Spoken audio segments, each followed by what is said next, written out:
Welcome back to the CIO Lifeline. Today we have Allen Mazelin from Vista Manufacturing. Allen is going to talk to us about his digital transformation, where his company was just a few short years ago, how that journey transpired, and where he is at today. So don't go anywhere. We'll be right back.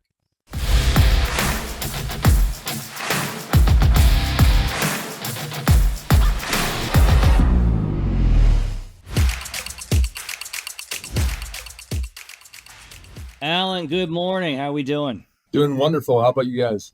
Thanks for taking the time this morning. Tom Doran, how are we doing? Doing well, Tony. All right. So why don't you tee us up a bit on this episode? Sure. So Craig and Allen started working together. Has it been 6 years now, Allen, almost?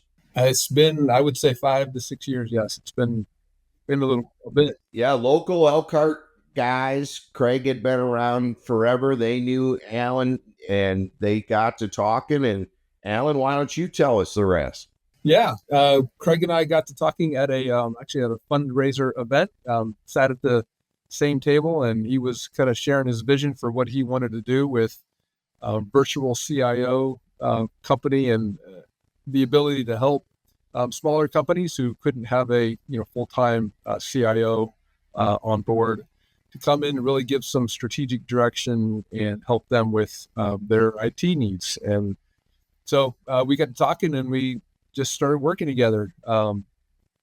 Craig is really amazing, just his ability to coach and to think about the next steps and where a company might go related to all things IT. And so we began that journey, and he has helped us really take a lot of significant steps strategically, but also really at the coaching level for our IT team.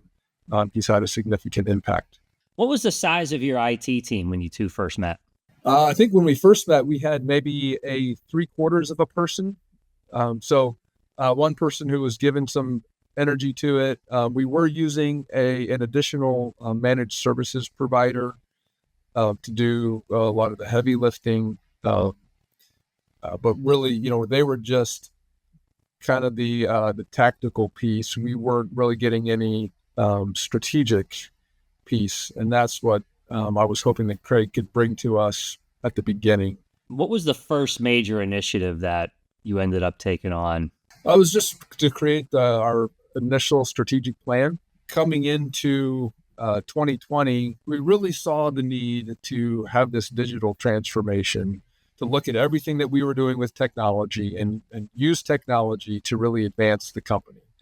Especially when you have a smaller company, you don't have as many people resources. And so how can we use technology and leverage all of those tools to help us advance the company? And so meeting with Craig, that was really the first thing, just sitting down and what are the things that we can do, and just kind of laid out that first strategy roadmap. That led us into Microsoft Teams. And so we have really, really embraced the whole Teams environment for collaboration, for documentation of our team working together, our file structure, everything there. It's all housed in Teams. The motto around here is anything that you do, any communication internally, that all goes through Teams. So we got rid of all of the myriad of email communications internally and brought it all into Teams. And that's just one example of kind of that, how we began that journey to really transform how we were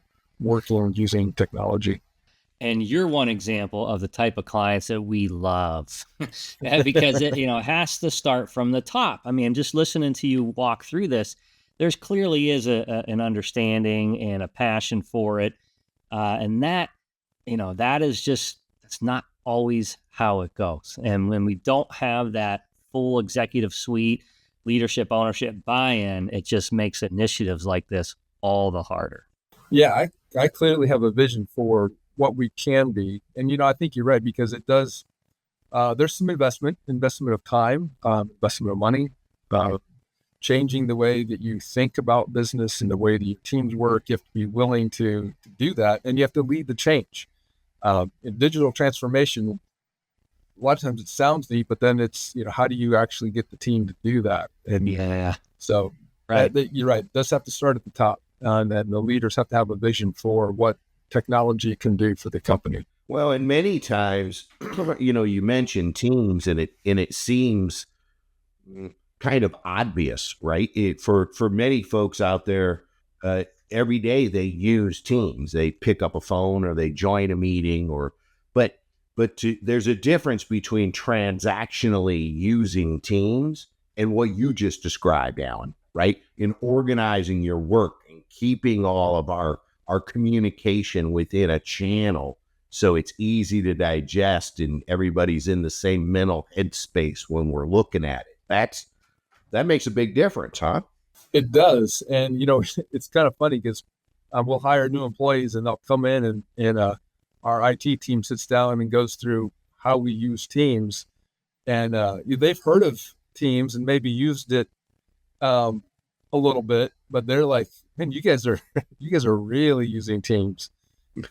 Yeah, we used to say that about SharePoint. People would say, well, what about SharePoint? We're like, look, there's SharePoint and then there's SharePoint, right? Right. I think Teams, you've done very much the same way. I mean, it's a gold star implementation, at least in my experience. How many employees total in your organization? US, we have about 70, and then another 25 in the Philippines. When you go overseas, is it the Vista brand? Does all of that carry consistently throughout, or do you have a different name overseas? We have branded it Avistar, but same mission, same vision, same core values, just different name branding. And then in the U.S., you have plastics, and then you have lighting. Yeah, Vista Plastics, and then we just call it Vista Manufacturing, but it's the lighting plant, essentially. Yeah. Mm-hmm. Now, the Philippines is a recent endeavor, correct? Yes. Really just launched this year, 2025. We are, we've been in the hiring phase. We've been in equipment setup. So hopefully first mass production run here in about a week or two, and then we'll be up and running. And how long was that from conception to this week or two you're mentioning? How long a time period has that been?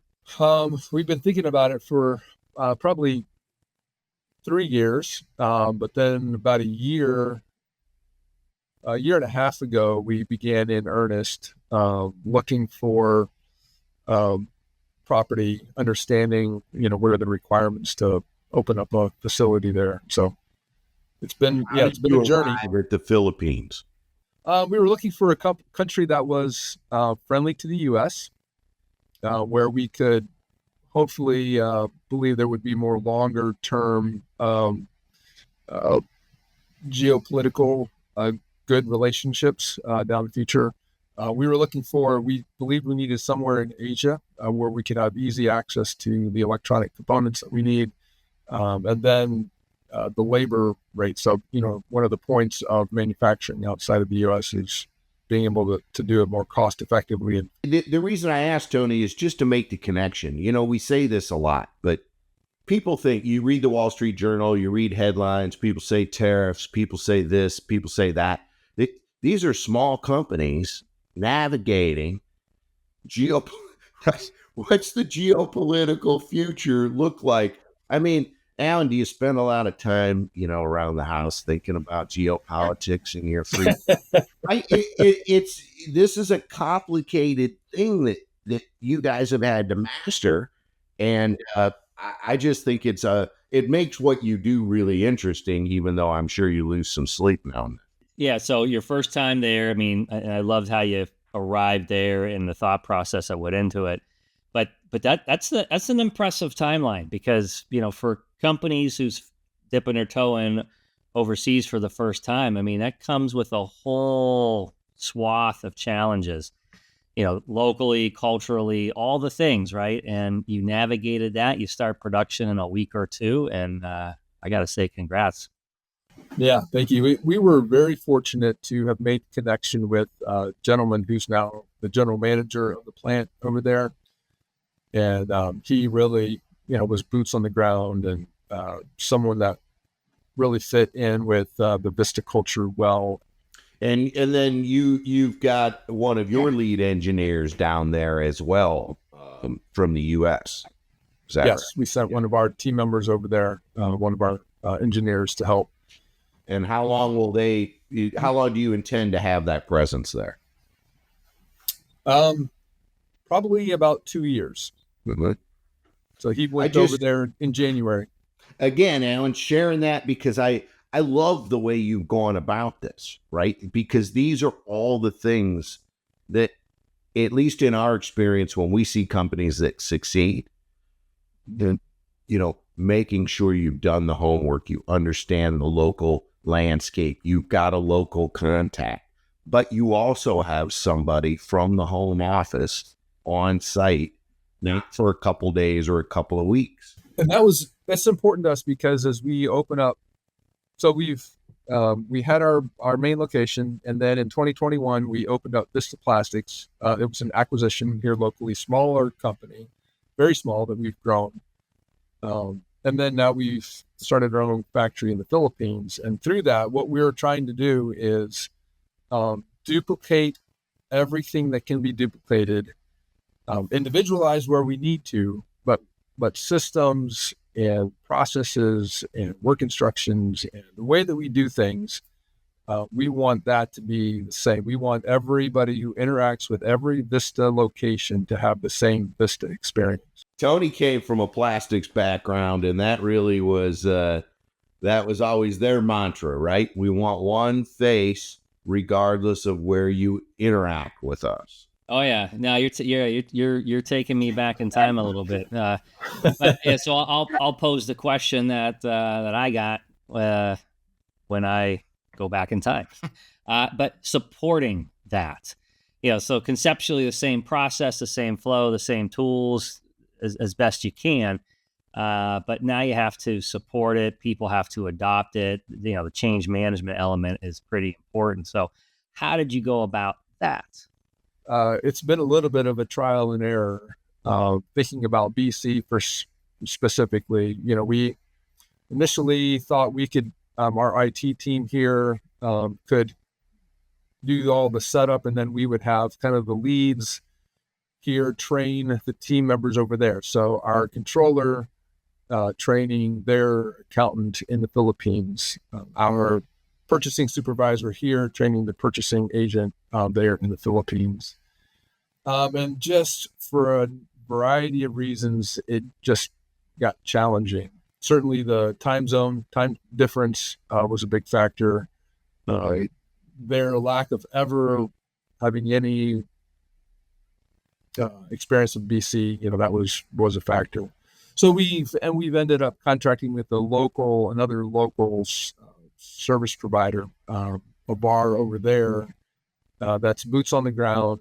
And so they're actually starting training today, and we're doing a bit of a re-implementation there and a localization to the Philippines. So that's something that we launched. There's the U.S. version of BC, but as we've learned along the way, there's a Philippine localized version that really can help with some of the details that we weren't aware of at the beginning. So it's been a journey. I think this is some of the things we would have done a little bit different. Maybe should have spent a little more time doing a deep dive into how this would work up front. I think in our minds it would be easy. Yeah, we'll just fire up a Avistar company and we'll just start rocking and roll. We'll just copy over what we're doing. And on the web, how hard could it be?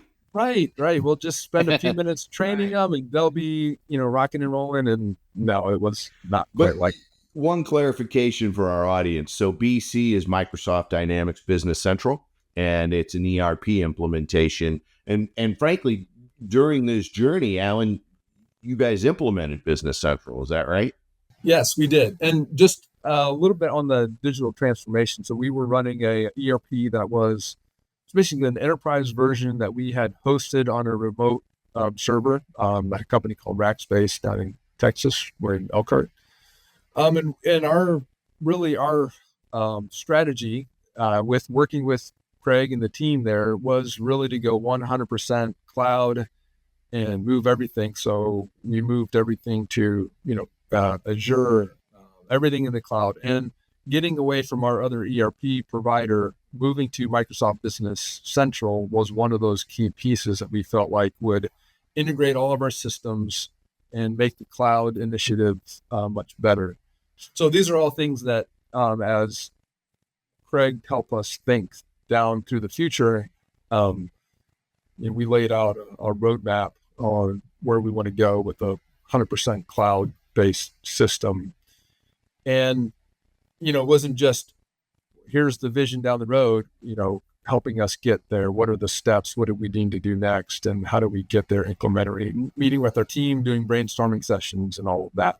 Now let's use that tool to help us be incredibly more efficient, do more with the same amount of people. That's the goal.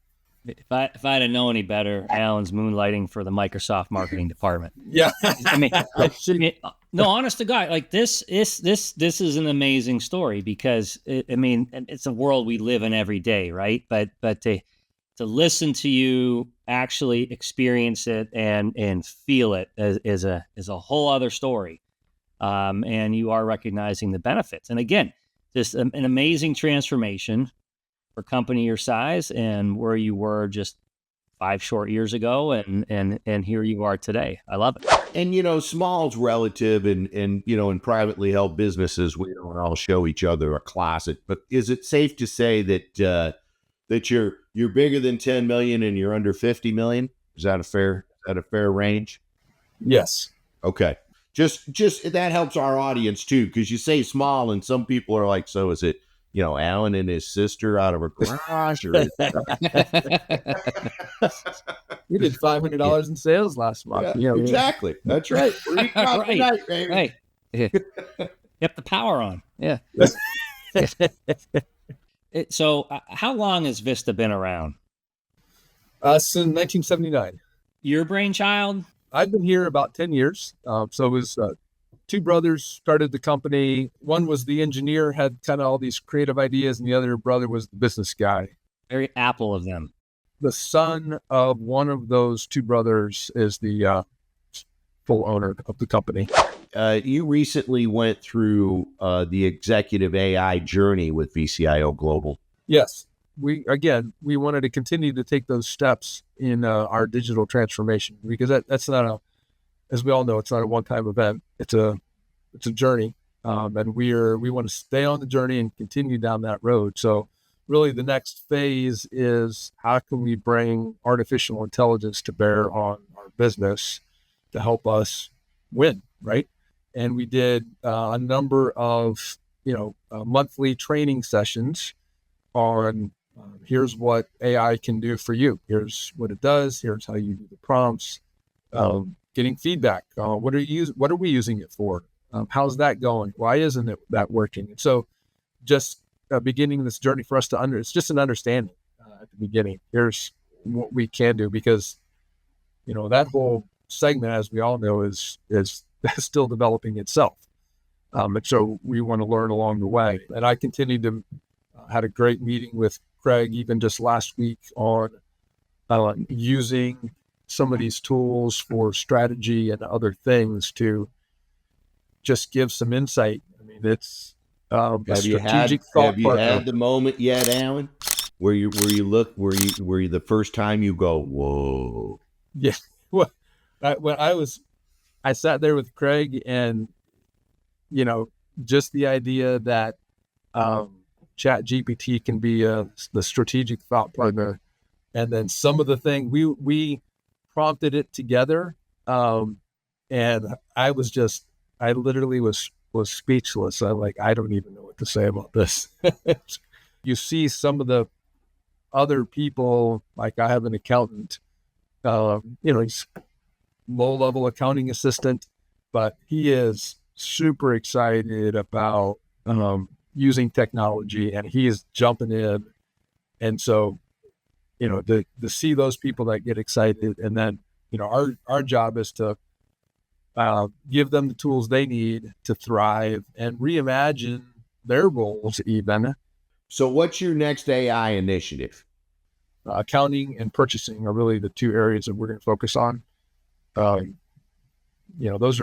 got a lot of detailed tasks, repetitive stuff, and and then purchasing, it's an area that we need to improve on, to understand and use tools to get better at how we're running that function without adding more people. I could hire 2 more people probably easily, and to say, hey, we got to get better at this, but let's use the tools, technology to do that instead. Just the level of customer service that you'll be able to provide with a bot that's 100% aware of all your bills of material, of all your engineering drawings, of all, a customer could ask any question, and as long as they have the serial number, we could probably answer, right? Yeah. In seconds. That's amazing. I'm excited to see that come together for Vista, because I think you're going to be a showcase with everything that you're working on. Allen, thanks again for taking the time to speak with us today. We love these digital transformation stories. It's clear to us the challenges that companies face. But when you have leaders like yourself that are all in for the bigger picture and help drive execution, it's fun to watch how these things take shape. Thanks again, and we'll catch you next time. Thanks. Bye.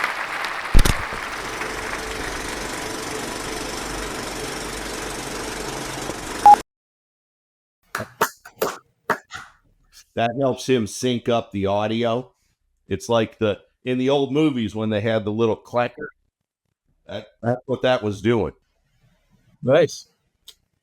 Okay. All right, Tony. All right, so then I'll say one, like a final bio. We're all just going to kind of wave, and then because I have this applause line that goes over, so you'll see how it comes together. All right. All right.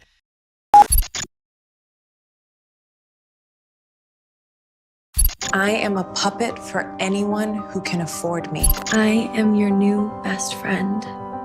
I will sell you everything. How will you know who to trust? Evil will abuse me. Every business will use me. Rumors will believe anything I say. I am as real as you make me. I'm just words some guy is typing to get a point across. The old internet is dead. Oh!